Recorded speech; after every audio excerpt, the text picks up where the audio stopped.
जय हिंद। एक बहुत बड़ा क्लेम सैम अल्टमन भाई साहब से आ रहा है कि ओपन एआई के स्टाफ को मेटा की ग्रुप चोरी करने की कोशिश कर रही। चोरी ही इसको बोलने की बात ठीक रहेगी, क्योंकि एक्चुअली मेटा ग्रुप का हिस्ट्री कुछ ऐसा रहा है और उस चोरी के बदले ये लगभग $100 मिलियन का ऑफर दे रहे थे ओपन एआई के डिफरेंट स्टाफ को कंबाइनली। अगर पता नहीं है तो बोल दूं, मेटा जो कि फेसबुक का पेरेंट कंपनी है, मार्क जुकरबर्ग का कंपनी है। और मार्क जुकरबर्ग का प्रीवियसली ऐसा हिस्ट्री भी रहा है जब इन्होंने व्हाट्सएप को एक्वायर करी थी। अगर व्हाट्सएप का स्टोरी पता है तो कमेंट सेक्शन में बता दो भाई साहब, सब लोगों को पता होना चाहिए एक्चुअली क्या हुआ था उस टाइम पर। उस टाइम पर भी सेम ऐसे ही उन्होंने कुछ व्हाट्सएप का एम्प्लॉय को उन्होंने हायर कर ली थी और उनकी जो फाउंडर थे उनको मजबूर कर दिया, यार तुम फेसबुक के साथ मिलो, फेसबुक तुमको खरीदने के लिए रेडी है, तुम आ जाओ। ऐसे ही अभी इन्होंने ओपन एआई को खरीदने की तो नहीं, लेकिन उनकी एम्प्लॉय को अपने आप के पास लाने के लिए ट्राई कर रहे थे, क्योंकि यार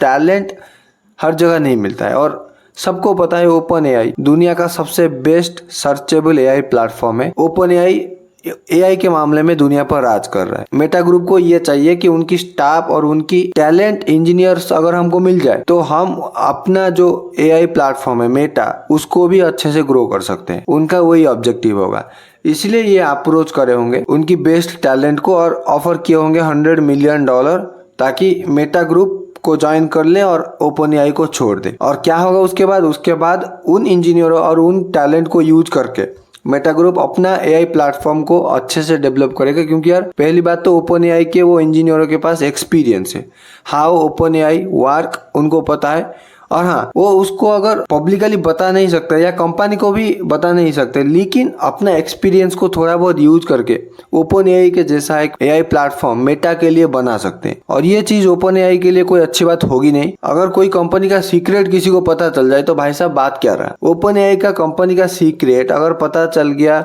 मार्क जुकरबर्ग को, तो बात ही क्या रहा कि राज कैसे करेगा मार्केट पर, कंपनी टॉप कैसे करेगा मार्केट पर, या कस्टमरों के बीच में पॉपुलर कैसे रहेगा। कंपनी उस मॉडल को छाप सकता है। हाउ ओपन एआई वर्क, अगर एक एम्प्लॉय एक बहुत अंदरीना एम्प्लॉय बता दे दूसरे कंपनियों को, तो वो जो दूसरा कंपनी है वो भी सेम प्रोडक्ट चिपका सकता है।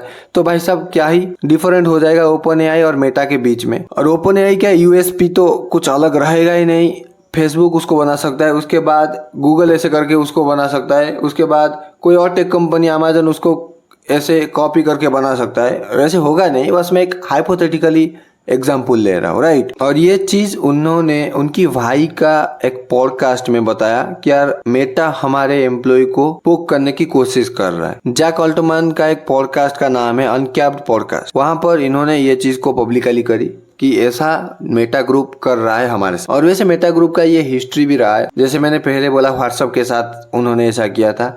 इंस्टाग्राम को भी मजबूर कर दी थी कि हमारे साथ मिल जाओ, हम तुमको खरीदने के लिए रेडी हो जाएंगे। भाई साहब मार्क जुकरबर्ग का मैंने एक चीज नोटिस करी, बाय हुक और क्रुक उनको वो चीज चाहिए, राइट। जब व्हाट्सएप इंस्टाग्राम की बारी आई, उन्होंने पहले ऑफर दी और इंस्टाग्राम और व्हाट्सएप के जो इनिशियल फाउंडर थे उन्होंने रिजेक्ट कर दी कि हम तुमको ये प्लेटफॉर्म हमारा नहीं बेचेंगे। तो उसके बाद उन्होंने अपना चाल चली और उनकी कमर तोड़ने की कोशिश करी। एक्चुअली कमर तोड़ने की इन द सेंस उनकी एम्प्लॉय को हायर कर देंगे, उनकी टॉप टैलेंट को खरीद लेंगे, उनकी प्लेटफॉर्म जैसा कुछ अलग बना देंगे, अपना प्लेटफॉर्म से लिंक करके उसको पॉपुलर बना देंगे दुनिया में। तो वो जो सामने वाला कंपनी है, in this case initial WhatsApp and Instagram, मजबूर हो जाएंगे खुद को बेचने के लिए। क्योंकि अगर नहीं बेचेंगे तो जितना भी जो 100-200 रुपए भी अगर लेट सपोज मिल रहा है वो भी नहीं मिलेगा, 1-2 रुपए का वैल्यू रह जाएगा।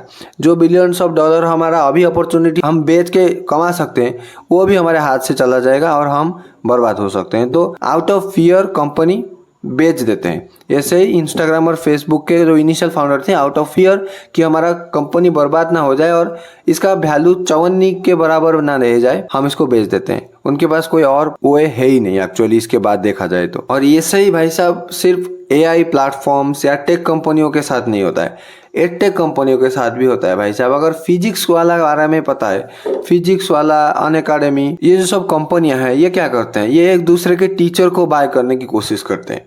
हाँ, यहाँ पर जो एआई और टेक्नोलॉजी के मामले में क्या होता है, इंजीनियरों को हायर करने की कोशिश करते हैं। जैसे कि यहाँ पर ओपन एआई के इंजीनियर और स्टाफ्स को मेटा ग्रुप बाय करने की कोशिश कर रहा था और अपने प्लेटफॉर्म में यूज करने की कोशिश कर रहा था। सेम एडटेक कंपनियों में क्या होता है, उस टीचर, मान लो फिजिक्स वाला में सपोज एक टीचर काम करता है और वो one of the best teacher है एंड पॉपुलर टीचर है, उसके वजह से बच्चे फिजिक्स वाला में पढ़ने जाते हैं। मैं ये एक हाइपोथेटिकल एग्जांपल ले रहा हूँ, बाय द वे इसको कहीं सीरियस मत लेना, ठीक है। लेट्स सपोज अनअकैडमी की आंख फिजिक्स वाला के उस टीचर पर पड़ी और उन्होंने एनालाइज करने की कोशिश करी एक्चुअली यहाँ पर सीन क्या है, ये टीचर इतना पॉपुलर क्यों है। पहले तो वो टीचर को ऑफर देंगे कि यार आ जाओ हमारे प्लेटफॉर्म को ज्वाइन कर लो, लेकिन अगर वो टीचर नहीं मानेगा तो उसको और बड़ा ऑफर देंगे, और बड़ा ऑफर देंगे, जितना हो सकता है उतना बड़ा ऑफर देंगे। इतना केसेस देखने को हमको मिला है डिफरेंट कंपनियों के द्वारा कि यार सेशन के बीच में, यानी कि पढ़ाई के बीच में टीचर बच्चों को छोड़कर दूसरे प्लेटफॉर्म ज्वाइन कर लेते हैं। क्यों? ज़्यादा पैसे कमाने के चक्कर में। जो कि ज़्यादा पैसा कमाना पहली बात बुरी बात है नहीं, लेकिन तुम प्रॉमिस किए हो एक प्लेटफॉर्म को 1 साल देने के लिए, राइट। तुमने 1 साल 1 ईयर का प्रॉमिस ईयर रखा था कि यार एक्चुअली हम लोग 1 साल तो पढ़ाई लेंगे इस प्लेटफॉर्म पे और बच्चों का सिलेबस जो है कंप्लीट करवा के जाएंगे, और वही नहीं कर रहे हो तो भाई साहब ये प्रॉब्लम है। ना कि प्रॉब्लम है तुम शिफ्ट कर रहे हो। पैसा सबको कमाना है, पैसा ज़्यादा से ज़्यादा अगर कमाओ तो अपना लाइफ एक पॉइंट ऑफ व्यू पे ईजी हो जाता है, ठीक है।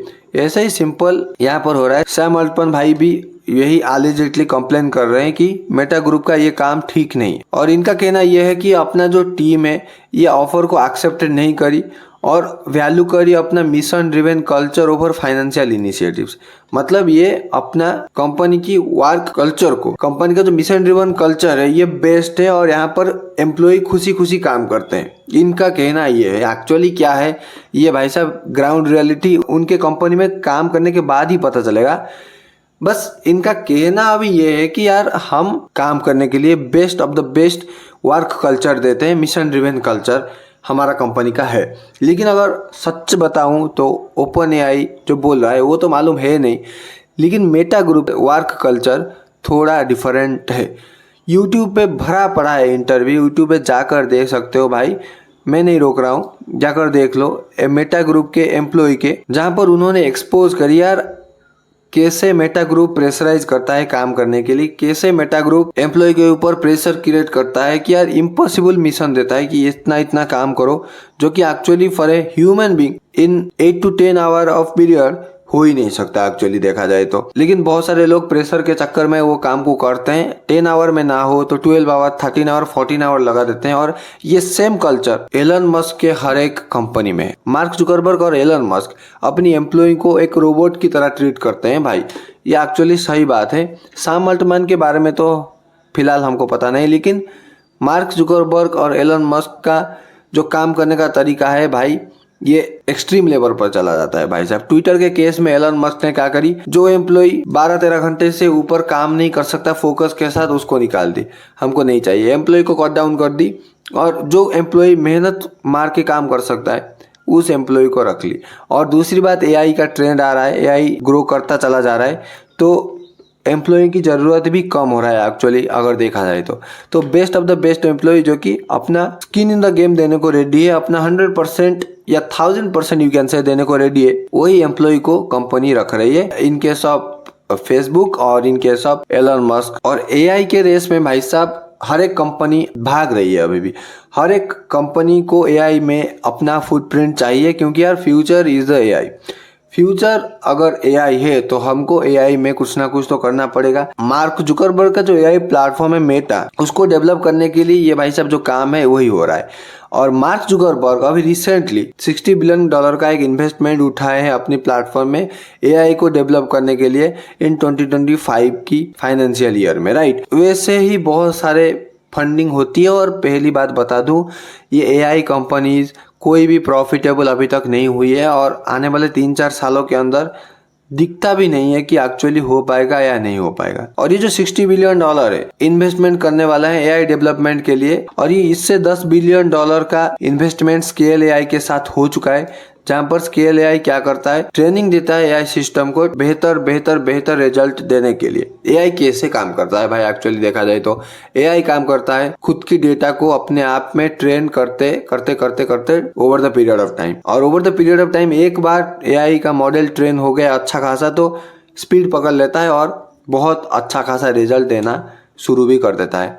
ऐसा ही ओपन एआई के केस में हुआ ना भाई। ओपन एआई पहले तो 2015 वगैरह में जो शुरू हुई और 2022-23 के टाइम पर जब लॉन्च हो गई तो पहली टाइम पर बहुत गलत रिजल्ट वगैरह भी दिया करते थे, लेकिन अभी open AI is the most accurate AI platform in the AI market. ऐसे ही मार्क जुकरबर्ग कॉपी करने की कोशिश कर रहे हैं। ये भाई कोई गलत इस चीज में होता है नहीं, बिजनेस और प्यार में सब कुछ चलता है, सबको पता है। तो ये जो पोक है ये कोई इतना ज़्यादा बड़ा क्राइम, तो ये तो कोई क्राइम है नहीं क्योंकि ऑफर दिया जा रहा था, लेकिन सैम अल्टमैन बस पब्लिसिटी के लिए, मार्क जुकरबर्ग को डाउन फील करवाने के लिए सोसाइटी में और अपने आप को ऊंचा फील करवाने के लिए कि हमारा वर्क कल्चर बहुत अच्छा है, हमारा काम करने का तरीका, हमारा एम्प्लॉय यहाँ पर बहुत खुश है। और फोर्ब्स का 2025 का AI 50 लिस्ट आ चुका है जहाँ पर टॉप AI 50 कंपनीज को लिस्ट किया है कि कौन कौन दुनिया में टॉप AI कंपनीज हैं। And here are the list, you can see these people are the best AI engineers in the world and these are the companies of AI 50। ये AI 50 के टॉप 50 AI कंपनीज है, यहाँ पर देख सकते हो different कंट्रियों के AI कंपनीज यहाँ पर है। अगर नोटिस करोगे तो भाई साहब हर एक कंपनी देखो 90% ऑफ द यहाँ पर कंपनी जो लिस्टेड है यहाँ पर यूनाइटेड स्टेट्स के हैं, कुछ UK के हैं, कुछ फ्रांस के हैं, कुछ जापान के, एक दो होंगे या एक दो है भाई, वैसे ज़्यादा है नहीं। कनाडा का एक है, इंडिया का कोई भी या एशिया स्पेसिफिक रीजन का कोई भी AI कंपनी यहाँ पर है ही नहीं, क्योंकि एक्चुअली हम लोग AI वगैरह में इतना ज़्यादा पैसा डालते हैं नहीं और USA बौछार कर लेता है पैसा भाई साहब। बिलियंस ऑफ डॉलर का इन्वेस्टमेंट USA से हुआ है AI में, AI के फील्ड में इन्वेस्टमेंट करते हैं, एजुकेशन पर, AI पर, फ्यूचर पर इन्वेस्टमेंट करते हैं बेसिकली। तो AI is the future and US will also invest a lots of money and also had invested a lots of money in AI field, so USA remain on the top। यहाँ पर देख सकते हो open AI का लगभग 63.92 billion dollar का investment हुआ है ओपन AI के प्लेटफॉर्म पे और अभी तक 54 का पैसा भी इनकम नहीं हुआ है, मतलब लॉस में जा रहा है। इनकम तो हो रहा है लेकिन इनकम और एक्सपेंडिचर अगर मिला दे तो एक्सपेंडिचर हाई है, इनकम लो है। ऐसे ही आप ये लिस्ट को जाकर देख सकते हो, गूगल पे सिंपल सर्च करना है फोर्ब्स AI 50, यहाँ पर आ जाएगा डिफरेंट AI कंपनी जो कि 2025 के हिसाब से बेस्ट AI कंपनीज है इन द वर्ल्ड वाइड। तो यहाँ पर ये लिस्ट को आप देख सकते हो। बहुत सारे पैसा AI के फील्ड में डाला जा चुका है, लेकिन एक्चुअली AI अभी कुछ 54 का पैसा इनकम भी नहीं किया है। और यहाँ पर लिस्ट में XAI भी है जो कि एलन मस्क साहब का है, लगभग 12.13 बिलियन डॉलर का इन्वेस्ट यहाँ पर भी हो चुका है। 2023 में ये AI मॉडल एलन मस्क ने लॉन्च करी और ये AI कंपनी भी थोड़ा बहुत अगर देखा जाए तो सक्सेसफुल मान सकते हो, लेकिन actually in comparison to open AI और different AI platforms it has actually no existence. ठीक है, ये आने वाले टाइम पर ग्रो कर सकता है। इस XAI को ट्विटर पर मर्ज कर सकते हैं, टेस्ला वगैरह में मर्ज करके अपना काम एलन मस्क साहब अच्छे से कर सकते हैं। And this is the video and this is the allegation imposed by Sam Altman on Meta Group that OpenAI staff turned down Meta's $100 million effort. Thank you so much for watching this video. This is Manoj this side signing off.